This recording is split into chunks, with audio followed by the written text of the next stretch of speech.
22 जानेवारीला अवघे काही तास शिल्लक आहेत. येत्या 22 तारखेला अयोध्येत प्रभू श्रीराम यांच्या भव्य अशा मंदिराचं लोकार्पण होणार आहे. त्यामुळं संपूर्ण देशभरात आनंदाचं वातावरण आहे. अशातच ज्येष्ठ आणि प्रसिद्ध साहित्यिक भालचंद्र नेमाडे यांनी प्रभू श्रीराम आणि रामायणाबद्दल वादग्रस्त वक्तव्य केल्याचं पाहायला मिळालं. गेल्या काही दिवसांपूर्वी जितेंद्र आव्हाड यांच्या वादग्रस्त वक्तव्यानं वाद निर्माण झाला होता.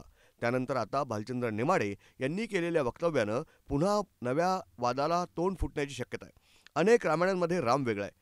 एका रामायणात तर चक्क राम आणि सीता हे भाऊ बहीण आहेत. वाल्मिकीचा राम कशामुळे खरा म्हणायचा? वाल्मिकी हा भृंग घराण्याचा दरबारी कवी होता. शृंगांना वाल्मिकी हा शृंग घराण्याचा दरबारी कवी होता. शृंगांना जसं आवडलं तसं रामायण वाल्मिकी यांनी लिहिलं. तसंच राम हा शाकाहारी होता का मांसाहारी होता यावर चर्चा कशाला हवी? एका रामायणात तर सीता ही रामाला अक्कल नाही अशा शिवाय देते. असं वक्तव्य करत भालचंद्र नेमाडे यांनी एकच खळबळ उडवून दिली आहे. खरा कोणता राम म्हणायचा? वाल्मिकी राम खरा म्हणायचा? वाल्मिकीच्या आधी मी आसाममध्ये एका समुदायाचं रामायण पाहिलं. त्या समुदायाचे आता 15,000 लोक राहिलेत. त्यांच्यातला राम वेगळा आणि त्यांच्यात सीता मुख्य.